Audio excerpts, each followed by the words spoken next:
Welcome dear students. Discovery classes में HR sir आप लोगों का फिर से हार्दिक अभिनंदन करते हैं, वेलकम करते हैं और स्वागत करते हैं। डियर स्टूडेंट्स, आज की क्लास में हम लोग बात करेंगे, आज की क्लास में हम लोग एक कंसेप्ट क्लियर करेंगे। उस कंसेप्ट का नाम है प्रतिरोधों का संयोजन।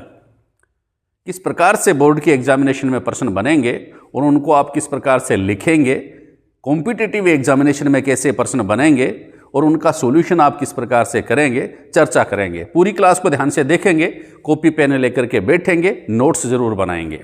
देखिए, प्रतिरोधों का संयोजन, प्रतिरोध जो होता है ना बच्चा, साइंस में आप प्रतिरोध एक शब्द आ गया, ये साइंस का शब्द है, लेकिन दैनिक जीवन में जिनको हम क्या कहते हैं, सामान्यतः वायर कहते हैं, तार कहते हैं, लेकिन इनको रिप्रेजेंट करते हैं अपन प्रतिरोधों को इस प्रकार से।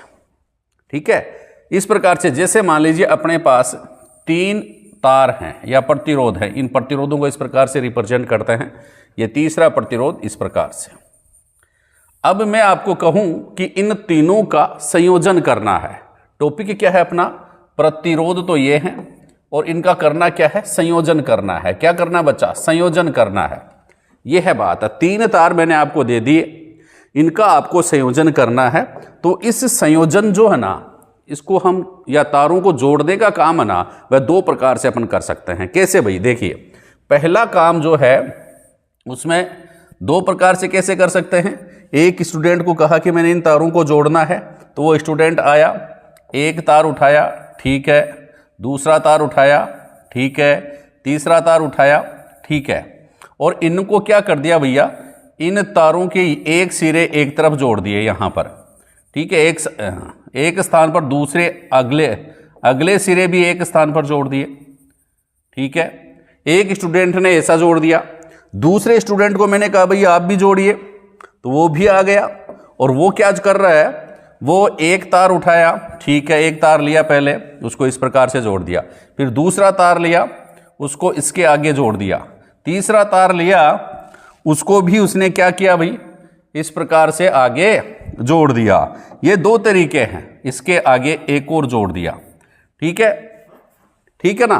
तो 3 तार, ये 3 तार जो है उनको जोड़ने के 2 तरीके हैं। एक तो बराबर में जोड़ दें, ठीक है, इसके समान, इसके समान, इसके समान, बराबर में इनको खड़ा कर दें। एक इसके अग्र सिरे एक बिंदु पर जोड़ दें और इसके पश्चे सिरे एक बिंदु पर जोड़ दें। ठीक है, दोनों को तीनों को एक साथ जोड़ दिया इन्होंने, अगले किनारे एक साथ, पिछले किनारे एक साथ। ठीक है, दोनों को तीनों प्रतिरोधों को इस प्रकार से जोड़ दिया। एक ने क्या किया, तीनों तारों को आगे पीछे जोड़ दिया, तीनों तारों को आगे पीछे जोड़ दिया। एक तार लिया, उसका अगला सिरा उसके पिछले सिरे से जोड़ दिया। इस प्रकार से एक लाइन बना दी इसने प्रतिरोधों की। तो इस प्रकार प्रतिरोधों का संयोजन जो है वह 2 प्रकार का होता है। एक तो यह संयोजन क्या कहलाता है, पार्श्व क्रम, पार्श्व में है ना, साइड में, पार्श्व क्रम संयोजन। ठीक है बच्चा। और यह क्या कहलाता है, श्रेणी क्रम। यह श्रेणी बन गई ना, लाइन बन गई। ठीक है, तो इसको अपन क्या कहते हैं, श्रेणी क्रम संयोजन कहते हैं। बात तो समझ में आ गई होगी कि समांतर क्रम, श्रेणी क्रम संयोजन, पार्श्व क्रम संयोजन जो होता है, इसका एक और नाम है क्या, समांतर क्रम संयोजन। क्या है बच्चा, समांतर क्रम संयोजन। ठीक है, पार्श्व क्रम संयोजन और समांतर क्रम संयोजन। ठीक है, ये तो एक ही बात है। और दूसरे प्रकार का जो संयोजन है वह है श्रेणी क्रम संयोजन। इस प्रकार प्रतिरोध जो होते हैं उनको हम 2 तरीके से जोड़ सकते हैं।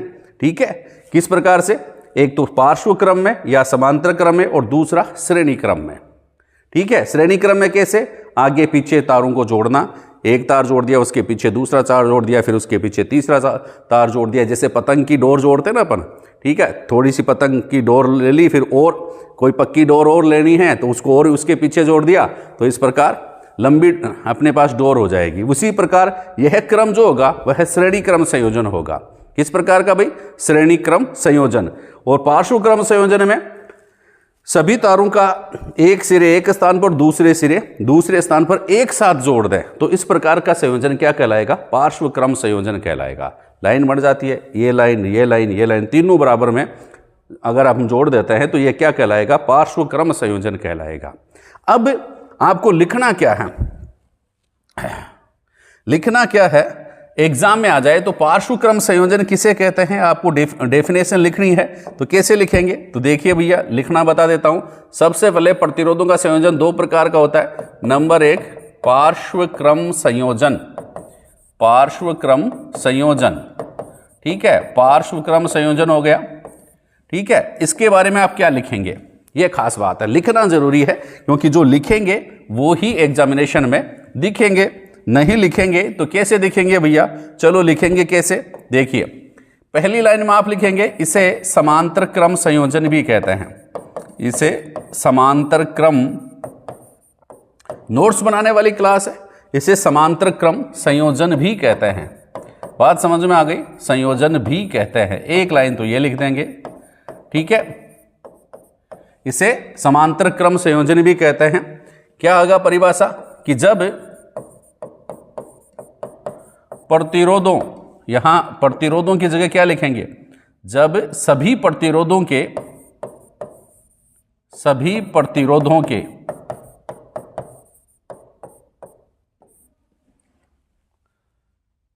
अग्रसिरे, सभी प्रतिरोधों के अग्रसिरे एक साथ, देखो ये लाइन लिखेंगे, अग्रसिरे एक साथ एक बिंदु से जुड़े हों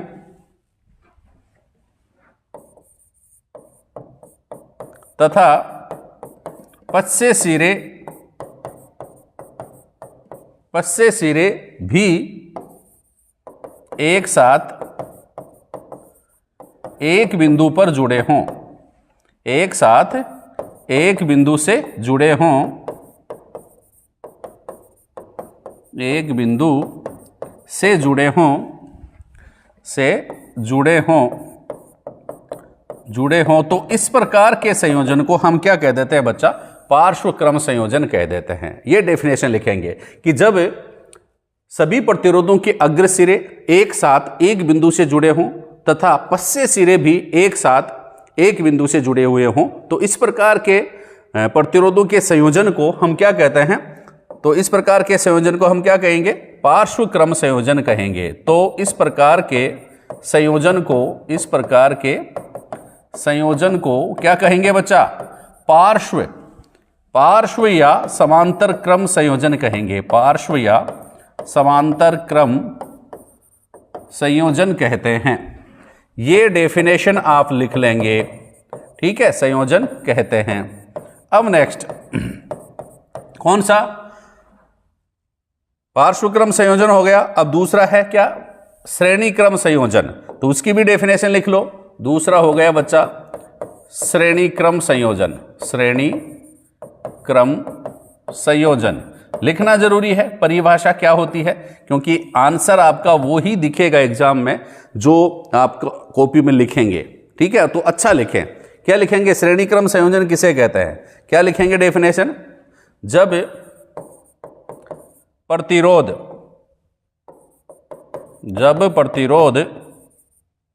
आगे पीछे जुड़े हों, जब प्रतिरोध आगे पीछे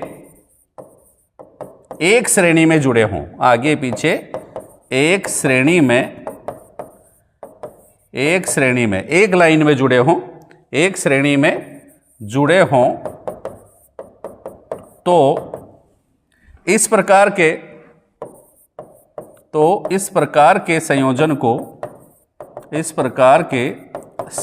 को क्या कहते हैं बच्चा, श्रेणी क्रम संयोजन कहते हैं। इस प्रकार के संयोजन को श्रेणी क्रम संयोजन कहते हैं, श्रेणी क्रम संयोजन कहते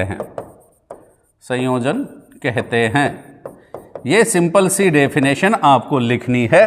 क्या लिखेंगे, श्रेणी क्रम संयोजन में जब प्रतिरोध आगे पीछे एक श्रेणी में जुड़े हुए हों, सभी प्रतिरोध आगे पीछे जुड़े हुए हैं, एक श्रेणी में जुड़े हुए हैं, तो इस प्रकार के संयोजन को अपन क्या कहेंगे, श्रेणी क्रम संयोजन कहेंगे, ठीक है। अब बहुत बढ़िया प्रश्न आता है कि समांतर क्रम संयोजन व श्रेणी क्रम संयोजन का तुल्य प्रतिरोध ज्ञात कीजिए। तो तुल्य प्रतिरोध कैसे ज्ञात करेंगे, पहले मैं आपको एक डायग्राम बताता हूं, उसके हिसाब से आप तुल्य प्रतिरोध ज्ञात करेंगे। देखिए 3 प्रतिरोध मैं बना रहा हूं यहां पर, ठीक है, ये प्रतिरोध, ये एक प्रतिरोध है, यह है दूसरा प्रतिरोध है, और यह है तीसरा प्रतिरोध है। ठीक है, ये तीनों प्रतिरोध जो हैं, ये तीनों प्रतिरोध जो हैं वो जुड़े हुए हैं कहाँ पर, किस क्रम में ये जुड़े हुए हैं। दोनों संयोजन बताएंगे यहाँ पर, दोनों प्रकार का जो संयोजन है वह अपन बताएंगे। ये तो कौन सा हो गया, ये प्रतिरोध है बच्चा R1, यह है R2 और यह है R3। ठीक है, ये प्रतिरोध जुड़े हुए हैं किस क्रम में भाई,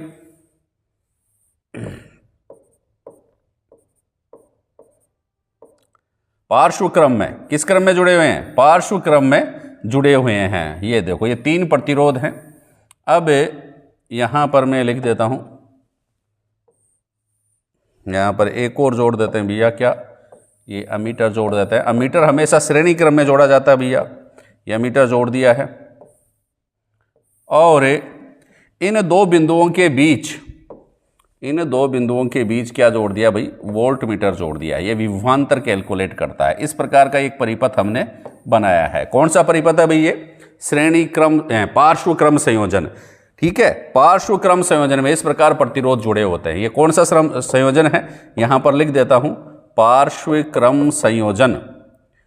पार्श्व क्रम संयोजन क्या है भाई, पार्श्व क्रम संयोजन। एक और डायग्राम बनाते हैं भाई, उसमें क्या है, किस प्रकार से जुड़े हैं प्रतिरोध। देखिए तीन प्रतिरोध है, एक, ठीक है, फिर दूसरा प्रतिरोध शुरू हो गया, ठीक है, फिर तीसरा प्रतिरोध शुरू हो गया, तीसरा प्रतिरोध शुरू हो गया। ठीक है, ये तीन प्रतिरोध हैं। इन तीनों प्रतिरोधों के नाम लिख देता हूं। ये तो R1 है, ये R2 है और ये R3 है। ठीक है, और यह भी जुड़े हुए हैं किस क्रम में भाई, किस लाइन बन गई, श्रेणी बन गई, श्रेणी क्रम में जुड़े हुए हैं। किस क्रम में जुड़े हुए हैं, श्रेणी क्रम में जुड़े हुए हैं। यहां पर लगा दिया, ये बैटरी हो गई है, ये बैटरी, ये कुंजी, ठीक है, बैटरी कुंजी हो गई है। और यहां पर हमने क्या लगा दिया भाई, अमीटर। आपको पता है अमीटर जो होता है हमेशा श्रेणी क्रम में लगाया जाता है, तो ये अमीटर लगा दिया हमने। चलो दो डायग्राम हो गए हैं, साथ साथ ही रीड कर लेंगे। ये वायर है, ठीक है।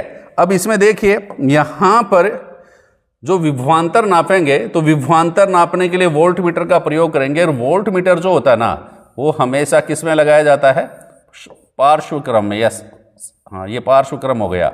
ये V1, इन दोनों सिरों के बीच में यहां पर दूसरा वोल्ट मीटर लगेगा, यहां पर दूसरा वोल्ट मीटर लगेगा। ये हो गया V2, ठीक है, दो बिंदुओं के बीच में। और यहां पर तीसरा वोल्ट मीटर लगेगा V3, क्योंकि अलग अलग बिंदु हैं इनके, V3। ठीक है, तीन वोल्ट मीटर लगा दिए। ये हो गया प्लस और ये माइनस, ठीक है, प्लस और माइनस। विद्युत धारा इनमें प्रवाहित होती है। क्या प्रवाहित होती है, विद्युत धारा इनमें प्रवाहित होती है। देखिए ये इसमें भी विद्युत धारा प्रवाहित होती है, ठीक है, प्लस माइनस प्लस माइनस। अब देखिए हम क्या देखते हैं कि यहां पर जब यहां से विद्युत धारा आ रही है, कौन सी धारा आ रही है, विद्युत धारा आ रही है, जा रही है यहां से। जैसे मान लो पानी की धारा, मान लो इस पाइप में से जा रही है, और ये विद्युत धारा जो है ना बच्चा, यहां पर जाकर के तीन भागों में डिवाइड हो जाती है। ठीक है, कौन कौन सी, I1, I2, I3, ठीक है, तीनों में यहां जाकर के तीन रास्ते फट जाएंगे इसके। जैसे मान लो पानी का पाइप होगा, वह भी इधर से जाएगा, तो तीन पाइपों में चला जाएगा, नहीं चला जाएगा, बिल्कुल चला जाएगा। तो विद्युत धारा जो होती है ना इस परिपथ में, जब प्रतिरोध समांतर या पार्श्व क्रम में जुड़े होते हैं, तो उनमें प्रवाहित विद्युत धारा का मान क्या होता है, बट जाता है, भिन्न भिन्न होता है। जैसे मान लो R1 में I1, R2 में I2 और R3 में I3, ये विद्युत धारा इसमें प्रवाहित हो रही है। बात समझ में आ गई। कब, जब प्रतिरोध पार्श्व क्रम में या समांतर क्रम में जुड़े हों। लेकिन जब प्रतिरोध किस क्रम में जुड़े हों, श्रेणी क्रम में जुड़े हों। कौन से क्रम में, श्रेणी क्रम। ये श्रेणी क्रम है, श्रेणी क्रम संयोजन। ठीक है, उस कंडीशन में क्या होता है, विद्युत धारा प्रवाहित होती है। लेकिन इसमें ये विद्युत धारा जो होती है तीनों प्रतिरोधों में, I जो है, ये I जा रही है, I ही तीनों प्रतिरोधों में जाती है। कुछ विद्युत धारा के मान में कोई चेंज नहीं होता, विद्युत धारा बढ़ती नहीं है, लेकिन विभवांतर जो होता है यहां पर V1, V2 व V3 होता है, विभवांतर अलग अलग होता है। मतलब जब प्रतिरोध श्रेणी क्रम में जुड़े होते हैं तो उसमें प्रवाहित विद्युत धारा का मान तो एक समान होता है, लेकिन इनके सिरों के बीच उत्पन्न विभवांतर क्या होता है, भिन्न भिन्न होता है। इनके बारे में तो ये ध्यान में रखेंगे, और इनके बारे में ये ध्यान रखेंगे। देखो मैं लिख देता हूं, इन तीनों का तुल्य प्रतिरोध कैसे ज्ञात करें। देखो मैंने लिखूंगा, वही आप ध्यान में रखेंगे। तुल्य प्रतिरोध ज्ञात करना, यहां पे लिख दिया मैंने, क्या, तुल्य प्रतिरोध ज्ञात करना। तुल्य प्रतिरोध, सभी प्रतिरोधों का तुल्य प्रतिरोध ज्ञात कीजिए। तुल्य प्रतिरोध ज्ञात करना। जब एग्जामिनेशन में प्रश्न ये आ जाए तो आपको लिखना क्या है यह मैं बता देता हूं, ठीक है। क्या लिखेंगे, ये देखो, जब प्रतिरोध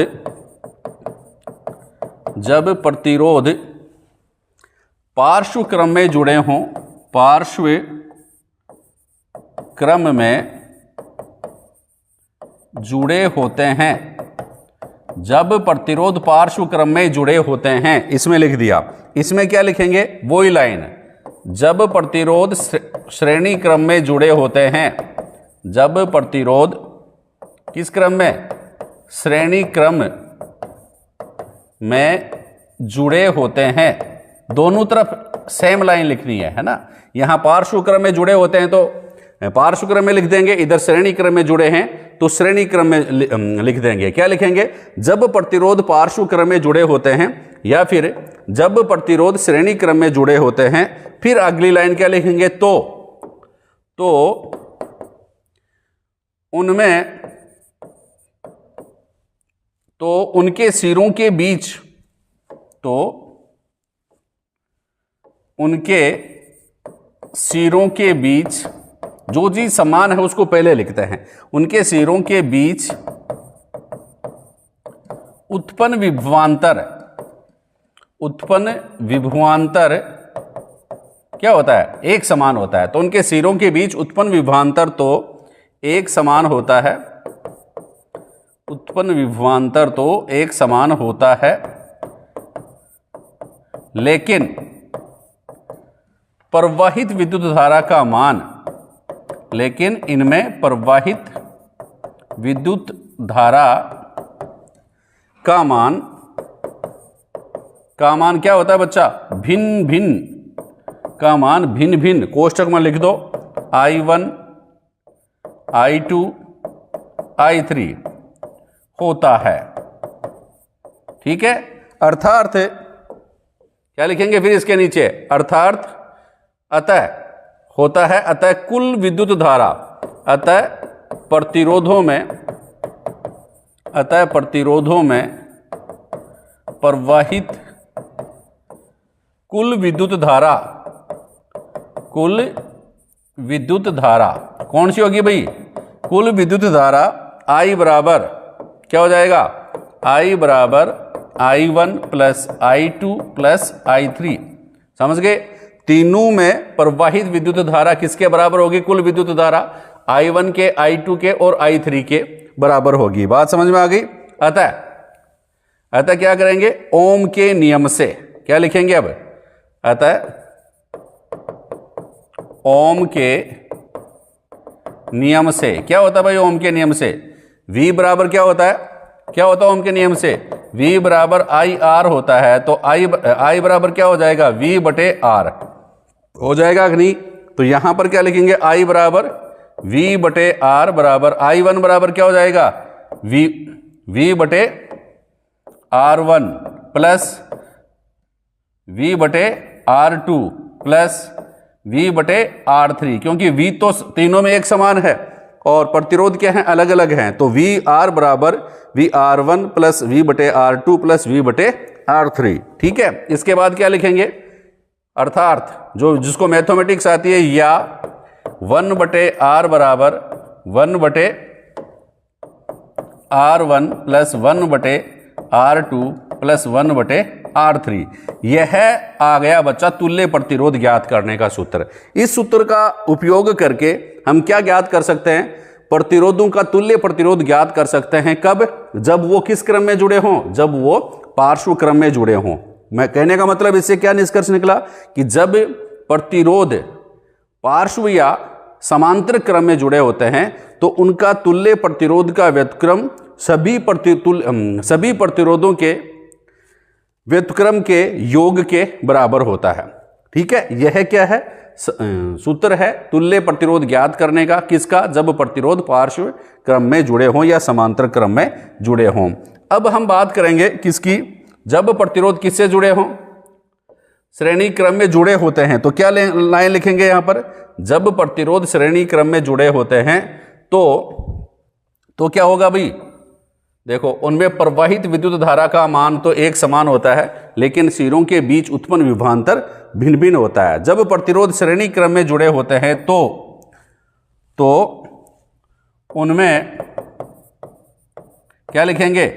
प्रवाहित विद्युत धारा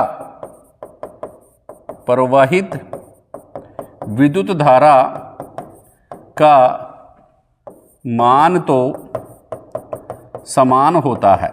मान तो क्या होता है बच्चा? समान होता है। किसका समान होता है? विद्युत धारा का। यहां पर मैंने क्या लिखा था? देखो ऊपर मैंने यहां लिखा था पार्श्व क्रम में, जब प्रतिरोध पार्श्व क्रम में जुड़े होते हैं तो उनके सिरों के बीच उत्पन्न विभवांतर एक समान होता है। यहां पर क्या समान था? विभवांतर एक समान होता है, लेकिन प्रवाहित विद्युत धारा का मान भिन्न भिन्न होता है। यहां पर क्या लिख रहा हूं? जब प्रतिरोध श्रेणी क्रम में जुड़े होते हैं तो प्रवाहित विद्युत धारा का मान तो समान होता है, लेकिन मान तो समान होता है, लेकिन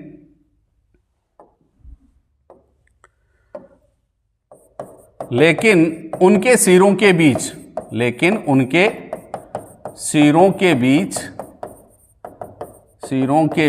उत्पन्न विभवांतर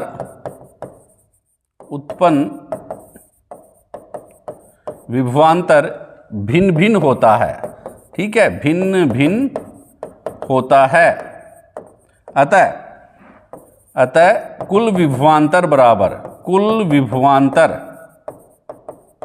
यहां विभवांतर कैलकुलेट करेंगे, जो भिन्न चीज है उसको कैलकुलेट कर रहे हैं। कुल विभवांतर V बराबर क्या जाएगा? कुल विभवांतर V बराबर, यहां पर I बराबर लिया था, यहां पर किस बराबर ले रहे हैं? V बराबर क्या हो जाएगा? V1 plus V2 plus V3। ठीक है, अब वही बात यहां पर लिखेंगे ओम के नियम से। किसके नियम से? ओम के नियम से। पिछली क्लास में पढ़ा था आपने। V बराबर क्या होता है? IR बराबर IR1 plus IR2 plus IR3। समझ में आ गया होगा, कॉमन बात है। IR1 plus IR2 plus IR3, या R बराबर R1 plus R2 plus R3। मतलब जो चीज सभी जगह समान है दोनों तरफ, तो इनको अपन क्या कर सकते हैं? I समान है, इनको क्या कर सकते हैं? हटा सकते हैं। I को क्या कर सकते हैं बच्चा? हटा सकते हैं। I। ठीक है, तो R बराबर R1 plus R2 plus R3, और भी ज्यादा है तो उनको आप जोड़ करके कैलकुलेट कर सकते हैं। ये है जब प्रतिरोध किस में जुड़े हों? श्रेणी क्रम में जुड़े हों तो उनके तुल्य प्रतिरोध ज्ञात करने का सूत्र कौन सा है? सभी प्रतिरोधों को जोड़ दो आपस में, तुल्य प्रतिरोध आ जाएगा। ठीक है, इसमें सीधे जोड़ हैं, इसमें सही बटावा के जोड़ हैं। सही बटा में जोड़ दो, फिर इसका जो आंसर आए उसका उल्टा कर दो, सिंपल सा हो जाएगा। न्यूमेरिकल देखेंगे तब और समझ में आ जाएगा। तब तक आप पढ़ते रहें, आगे बढ़ते रहें। थैंक यू, धन्यवाद।